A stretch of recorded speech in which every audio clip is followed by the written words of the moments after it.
how to turn your $6,000 hi-fi headphone into a Bluetooth portable headset.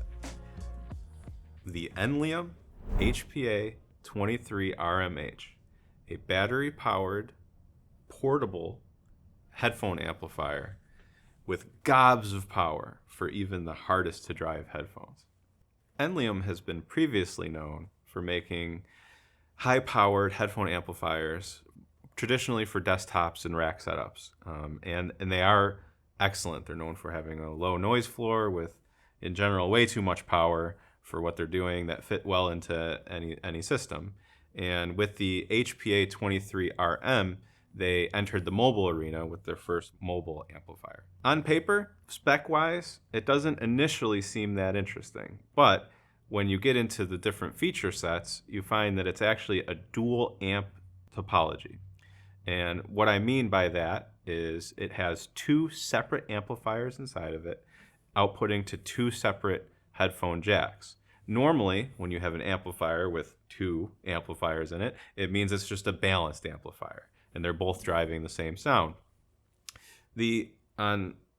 From these outputs, you get two different outputs doing two different things in a very unique design. And from what I understand, they're pulled from their desktop equivalents over time and as they've learned. So you do have the traditional voltage controlled amplifier, which most amplifiers in the world are. And what that means is the voltage output has a very, very low impedance. And because of that, it doesn't really matter what the impedance is of the headphone that you're plugging into. It's going to protect the amplifier from being driven back by the headphone, because as the headphone moves, the impedance, depending on the frequency response curve, a lot of headphones, the impedance will change. And also on headphones like ours, they're technically a machine, and that they're creating voltage as they're moving, and that could be, if it had any type of impedance, the amplifier would be picking up on that, and it could be causing distortion. So that's typical. And that is actually really great for headphones that are dynamic or in IEMs. Some of these IEMs have wildly different impedance curves across their frequency response, and can be very hard to drive with low distortion across the whole thing unless the amplifier specifically meets the spec. So the second amplifier stage that we get in here is the current output, and that's the 6.35 millimeter jack. The current output flips that completely and has a super high output impedance.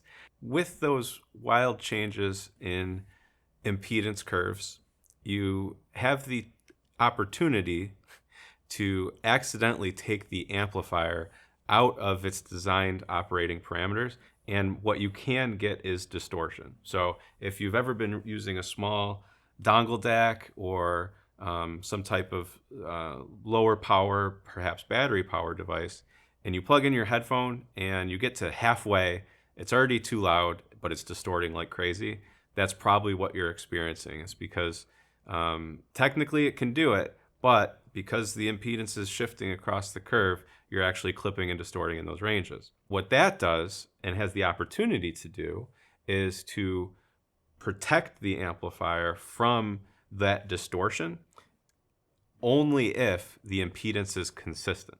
So dynamic headphones, for the most part, they're out. That's not going to work well for them. They're going to be hitting sometimes even 600 ohms in the mid-range, perhaps, per se. But in something like our planar magnetic drivers, like in our 1266, the impedance curve is perfectly flat across the entire way. So that the amplifier is able to operate at a multiplication of the gain stage per the impedance across that whole frequency response. So you're going to get a lot more volume than you normally would. Very, very cool idea, very cool concept, and something we really like to see for orthodynamic drivers. We'll do a tour of the unit so that we can talk about these features and how they'll apply if you're using it. It is a hefty unit for portable. You can see from the size that it's smaller than a DVD case, approximately the size of a Nintendo Switch game case, perhaps. But it is very heavy and heavy to hold. I do see people sharing fanny pack type designs and layouts. I had it in my back jean pocket and I didn't have an issue, but it will work really well in a backpack or something as well.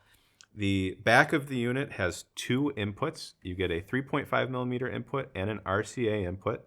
I did not want to risk damaging it, so I did not try using both of them at the same time. I will assume that you should not use both at the same time. And you also have a USB-C charging port on the back.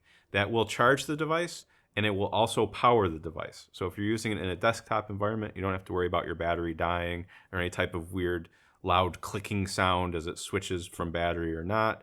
The USB power controller in there is really well designed and really well thought out. In the inputs, I talked about two analog inputs. That means there's no digital input, there's no USB audio input. You have to bring your own source. So from a portable standpoint, that means you're talking about another device, either a small dongle device that's perhaps Bluetooth to your phone, using your phone to control it in a way that I'm sure you're already used to. Or here in an internal testing, we were using a DAP, which is similar to what an old iPod was, in which it contains all of your music and all of the device inside of it that you need in order to listen. And this one is also Wi-Fi enabled, so you can use streaming services and things like that as well. So what I have here on the table is everything you would need to take this with you and get audio without needing any other device. And then there are many other options that would fit for this as well. And if you're in this hobby and in this industry, you probably already have a few that this could fit into nicely. The front of the unit, I'll go across. You start with the gain. There is a high and low gain. It does make a big difference. And on harder to drive stuff, you use the high gain. And on easier to drive stuff, you use the low gain. When I was using IEMs across the board, all the ones I own were low gain. The next port is the voltage output, and that is the 3.5 millimeter jack, in which we've already talked about. The 6.35 millimeter jack is the current output, which is next to that, and that's the one we use for all of our headphones and all of our internal testing. There is a battery indicator and a power indicator right next to that, and then also the volume control. The volume control is inset inside the device, which is actually really nice because I noticed as I was taking it in and out of my pocket that the volume control did not at all get hit by my fabric on my pants or in my laptop bag. So this is very well insulated from accidentally turning it up. And I will tell you, with these headphones, if you're wearing these, you definitely don't want the volume control to accidentally turn up on you. It will get very loud. Specifications. Now, for the current output, the specifications unfortunately don't tell the whole story. For example, with our Joel and our MR, the specs suggest you should be getting about 1.3 watts of power, which is absolutely plenty for the two of them. But on the 1266 and the DZ, it suggests it's closer to 1 watt, which if you're a fan and you know our headphones, you know that that sounds like not enough. But that current output, because of how it's presented, you're getting a multiplication or a proportional increase in the gain based on that impedance.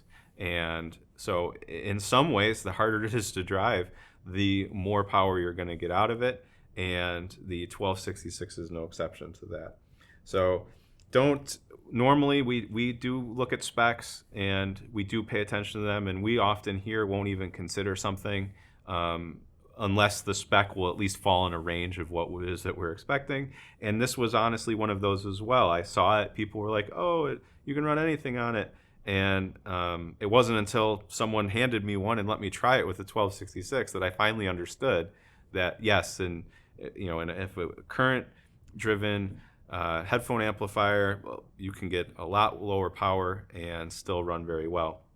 The battery specifications suggest you only get 2.5 hours. I was running our 1266 at what was too high a volume for me to put on my head, and I got a little over 3 hours. So I'm not sure if we just have really good batteries or if the test environment that they're specified for is at max volume under heaviest load or something. But I found that somewhere around 3 and up is the battery life that you can be expecting. So all of that is great. It sounds like a wonderful unit, but it doesn't really matter unless it sounds good. And that here at Abyss, that is the thing that's always most important to us. We're rarely chasing specs or holding ourselves to these specific frequency response curves. If it sounds good, then that's where the rubber meets the road. And man, this is a phenomenal pairing with all of our headphones across the board. The Joel, starting with, it scales up into this amplifier, absolutely. That nice, smooth, we call it master tape sound. I know that doesn't make sense unless you've heard a master tape, but what that means is a very natural presentation of a sense of space in a recording. All that spatial information is there. The transient attack is phenomenal. You get that wonderful mid-range timbre on vocals. All the stuff that the Joel does, you're going to get out of this. But in my opinion, I did prefer it with the ultra suede bass ported pads. Elevating the bass a little bit allows you to ride the volume control a little bit differently and really settle into this nice listening area. Diana MR, of course, is a more mid-forward presentation. This preserves that wonderfully. I've enjoyed the stock pad, stock configuration. If you have a Diana MR and you've been wanting something to drive it hard while you're out and about and away, this is a very easy recommendation. I was listening to, in particular, Diana Krall, which I'm sure a lot of people do listen to, and it's exactly what you'd want. It's exactly what you'd expect. Her voice is wonderful. Her live concerts are great. You feel like you're sitting right there in the front row. Of course, Diana DZ is a bigger sound and can be a bigger sound when it's paired with something that can handle it, and this absolutely does it. Sound staging, I know, is a tough thing to hear, and here you're getting that as much as you want, but also with layering to the stage. It's very clear, very easy to pick out everything. The control, this has really great control over the drivers. So when the bass is tight when it needs to be, but the bass also plays out when it needs to play out, and that paired with the detail makes it a really immersive experience. Again, in this one, I like the leather bass ported pads. Some have called that the Mini 1266 configuration, and that pairs well into this phenomenally and brings you into even stuff like orchestral and whatnot, where it's just a phenomenal experience. The 1266,